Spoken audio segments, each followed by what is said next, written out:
Hola a todos, bienvenidos al séptimo episodio de Pato Shakespeare, un episodio que en realidad deberíamos haber filmado a oscuras, solo que nuestro amigo el señor Pato le tiene miedo a la oscuridad, así que estamos igual que siempre.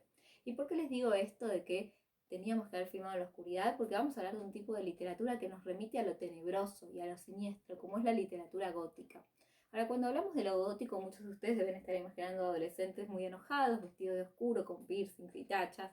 Pero en realidad el género gótico ya pasó la adolescencia hace rato, porque es un género que tiene más de 250 años, ¿sí? Solemos decir que lo gótico nace en 1764 con la publicación de esta novela que tengo acá, El Castillo de Otranto, de Horace Walpole. Ahora, ¿qué es la literatura gótica? Lo primero que podemos decir que es un género que nace como reacción a la Ilustración. Nosotros ya venimos hablando hace varios episodios del siglo XVIII como el siglo ilustrado, este siglo del racionalismo, en el que se consideraba el conocimiento como una fuente de progreso universal, el siglo de las luces. Ahora hubo varios autores que se cansaron de las luces, ¿sí? Que quisieron mostrar justamente todo aquello que quedaba bajo la superficie esta iluminada. Nosotros describimos el arte del siglo XVIII la vez pasada como un arte neoclásico, ¿sí? Que justamente entre sus normas tenía la norma del pudor, según la cual había determinadas cosas que no podían representarse, y entre esas cosas incluimos la violencia, la muerte, el sexo. Bueno, justamente el gótico va a venir a hablarnos de todos esos tabúes, ¿sí? De todo aquello que permanecía bajo superficie. Y por eso en sus historias tienen protagonismo el incesto, los crímenes macabros, los asesinatos, ¿sí? Y también dijimos que el arte clásico era un arte que exigía mesura. Bueno, justamente el gótico de lo que nos habla es de los excesos, ¿sí?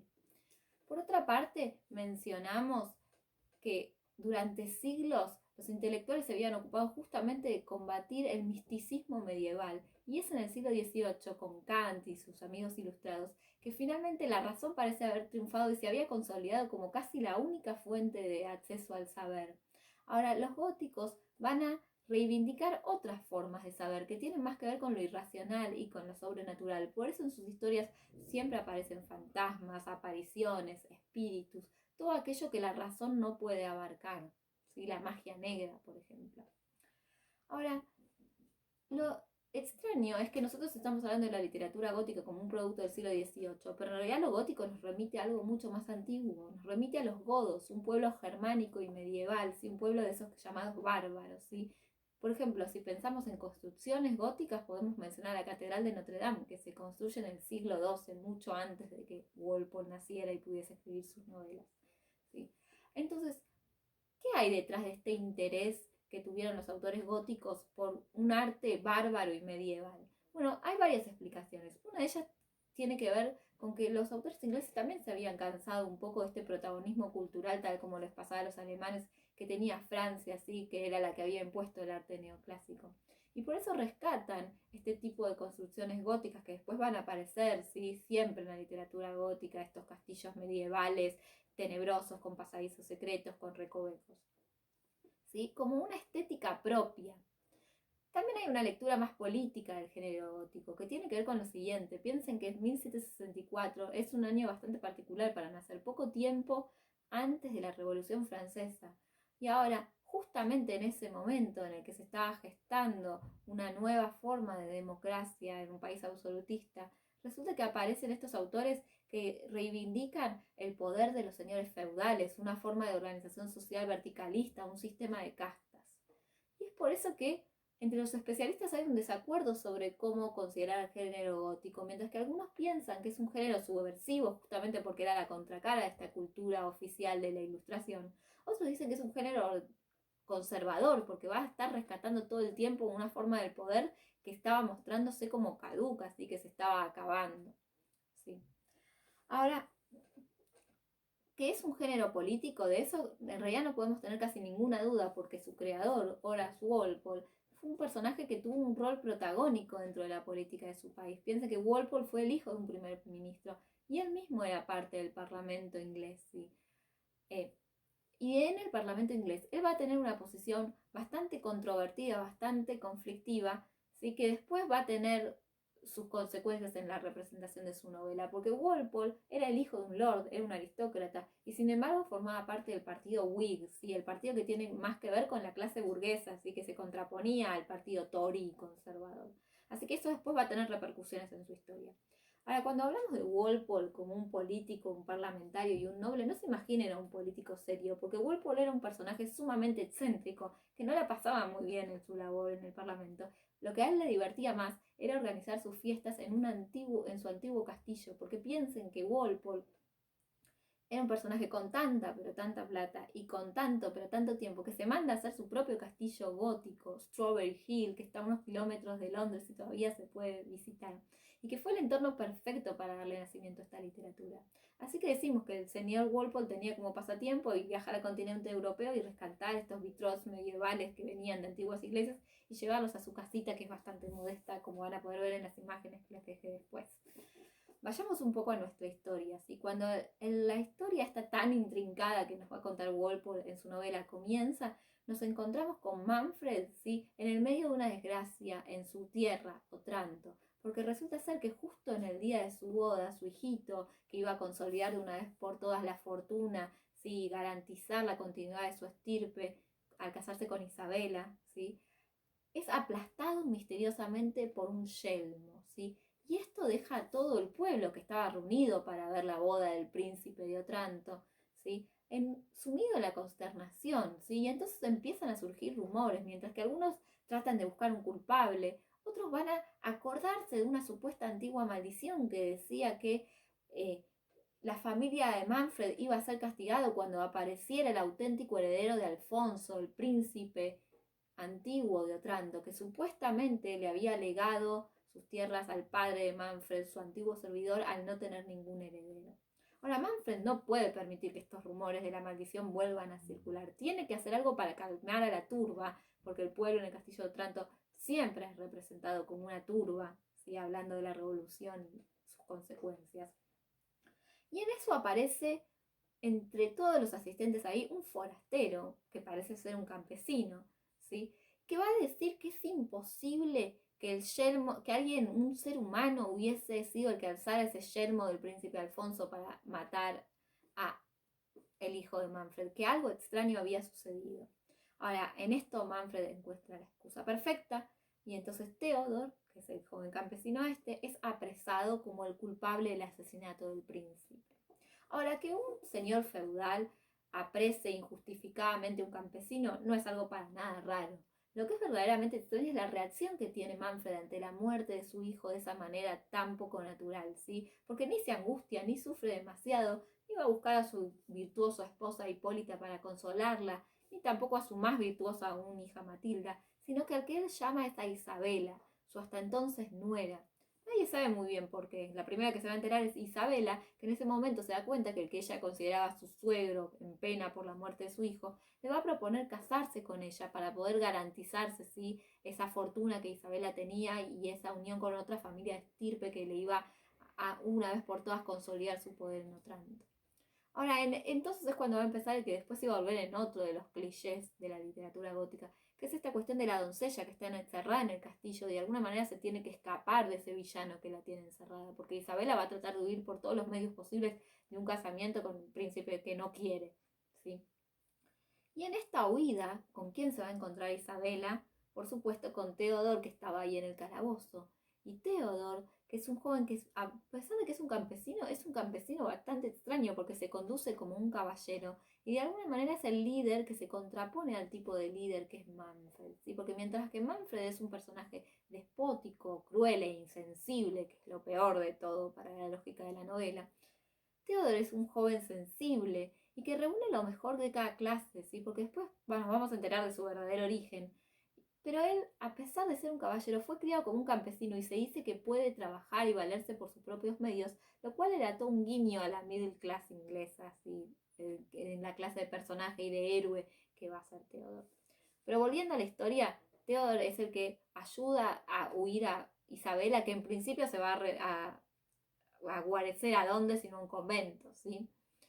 Ahora, por supuesto que Isabela queda totalmente enamorada de su salvador, pero el problema que tenemos es que Isabela no es la única joven hermosa que vivía en el castillo de Otranto. También está Matilde, la hija ignorada de Manfred, a que Manfred, como no le sirve para mucho tener una hija mujer, no parece querer demasiado. Y Matilde se va a apiadar de este joven que cada vez sufría más los maltratos de Manfred, sobre todo porque sospecha que es él el que ayudó a huir a Isabela.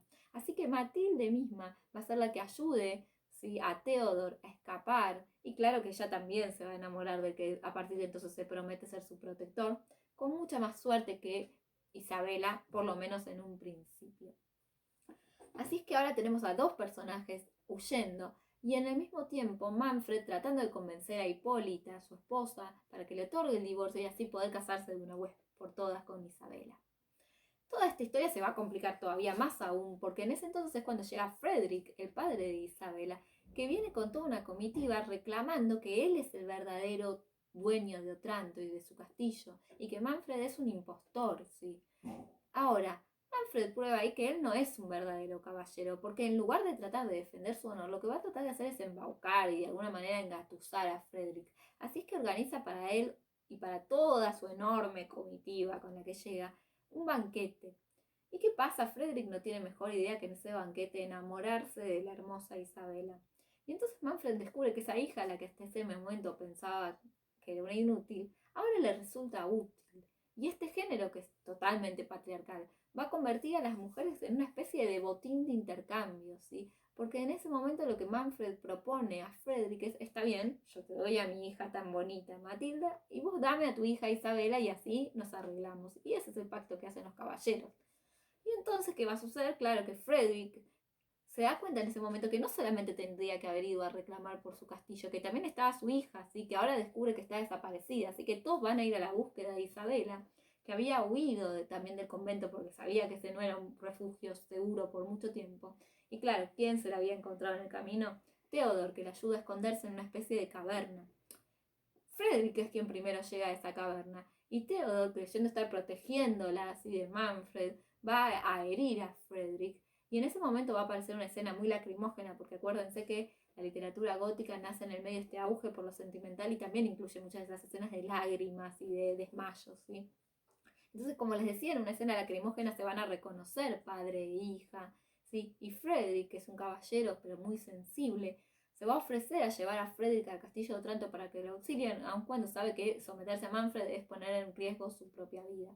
Así que bueno, Frederick es llevado de nuevo al castillo de Otranto y ahí se cura y se acuerda de que quería casarse con Matilda, tan bonita ella. Así es que de esto va a ser rescatado porque en ese mismo momento van a aparecer los sirvientes de Manfred, que empiezan a decir que se van, que el castillo está embrujado y que se encontraron con una mano enorme que viene a castigar a Manfred. Y luego es el propio Frederick el que es visitado por una presencia sobrenatural, que lo que le dice es que no se puede unir a la estirpe de Manfred, porque la estirpe de Manfred está maldita. Así que Frederick, a pesar de la tentación que le representa a Matilde, va a empezar a dudar, ¿sí?, de qué hacer. A todo esto Manfred se da cuenta de que está tan reticente Frederick, así que él mismo sale en la búsqueda otra vez de Isabela y cree encontrársela en un cementerio reunida con Theodor, del que se sospechaba que era la verdadera razón por la que no quería casarse con él. Así que en un ataque de celos, Manfred va y apuñala por la espalda a Isabela, solo que en ese momento se da cuenta que quien estaba con Theodor no era Isabela, sino el verdadero amor de Theodor, su propia hija Matilde. Así que en ese momento Manfred se vuelve en el perpetrador de su propia maldición, porque él mismo liquida a su descendencia, a su última esperanza, que era su hija. Y de esa manera queda como un penitente, ¿sí?, para el resto del futuro, ¿sí? Así es que tenemos otra escena lacrimógena, que es la escena de la muerte de la virtuosa Matilde, ¿sí? Theodor le promete amor eterno, ¿sí? Y luego de esto se va a producir la verdadera anagnórisis de la novela, que es ese momento en el cual nuevamente aparece una presencia sobrenatural para revelar que Theodor, que siempre le había parecido a todo el mundo demasiado llamativamente parecido a Alfonso, es en realidad el auténtico descendiente del príncipe Alfonso. Y además nos confirma que Manfred era un usurpador y nos cuenta que en realidad Alfonso había muerto justamente envenenado por este antiguo servidor, el padre de Manfred, y que de ninguna manera había legado de buena gana su castillo a este padre de Manfred, sino que él mismo había falsificado su testamento. Así que Theodor se convierte en el legítimo propietario de Otranto, solo que esa misma presencia sobrenatural lo que va a hacer es que Otranto se destruya sobre sus propios cimientos y que de hecho una ruina, otro de los motivos del gótico que después iba a ser uno de los motivos predilectos de los románticos. Por eso esta novela, cuando termina, para muchos, ¿sí?, es una historia que tiene que ver más que nada con lo conservador, en el sentido de que lo que nos muestra es todos los desastres que ocurren cuando un advenedizo, como finalmente vemos que era Manfred, quiere ocupar el poder, ¿sí?, y cómo el poder se le restituye a la aristocracia. Ahora, ¿qué es lo que se le restituye a Theodor? Un castillo en ruinas y un matrimonio infeliz, porque él finalmente se casa con Isabela, pero según se nos dice, solo para lamentar juntos la muerte de Matilde, ¿sí? Así que es bastante dudoso este final de El Castillo de Otranto como una especie de reivindicación de la aristocracia, ¿sí? El final del Castillo de Otranto es sumamente melancólico. La melancolía es un motivo, ¿sí?, fijo en la literatura inglesa, pero en este caso podemos decir que los que nos muestran la novela es sobre todo un futuro incierto, ¿sí? No sabemos muy bien qué va a pasar con esa descendencia que pueda fundar Theodor, ¿sí? Y lo que nos muestra justamente es la incertidumbre de este momento político tan particular en lo que todo parecía estar derrumbándose y no se sabía muy bien qué era lo que iba a pasar en su futuro. Ahora, más allá de este mensaje político que pudo haber tenido el Castillo de Otranto, lo que sabemos es que fue un éxito inmediato, un fenómeno de masas, al punto tal que Walpole, que en un principio ¿sí?, tenía medio vergüenza siendo él un miembro respetable tanto de la aristocracia como del parlamento inglés, de hacerse cargo de una novelita de fantasmas. Entonces lo que había hecho era lo mismo que había hecho Macpherson, conocían de lo que hablamos en el episodio pasado, que era esto de, en este caso, decir que lo que había encontrado era un antiguo manuscrito de un monje italiano, porque sepan que todas las historias de excesos góticos que los ingleses escriben nunca suceden en Inglaterra y siempre suceden en Italia o en España, como si fuese que las historias bárbaras que se están contando no pueden suceder en la racional y armoniosa Inglaterra, ¿sí? Entonces decíamos que esto supuestamente era un invento de un monje. Ahora, cuando Walpole ve que su novela realmente había sido un éxito, ya en el prólogo a la segunda edición se hace cargo de su creación y se coloca a sí mismo como el autor de la obra. Obviamente, después de la aparición del Castillo de Otranto aparecen decenas y cientos de novelas góticas, ¿sí?, y todas repiten los motivos que aparecen en el Castillo de Otranto: el castillo, la doncella que huye, el crimen, el incesto. Tanto es así que se terminan volviendo en un cliché y empiezan a aparecer historias como, por ejemplo, El monje de Lewis, que muy irónicamente exagera y toma tantos motivos macabros y sumamente violentos a un punto que se vuelven ya graciosos y no tenebrosos, y una versión paródica. Y no solo los hombres van a escribir literatura gótica, porque también las mujeres incursionaron en este género, pero de eso vamos a hablar en el próximo episodio. Nos vemos la próxima.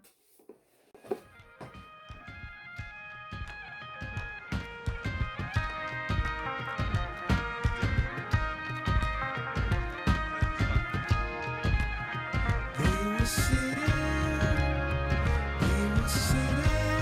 in the street.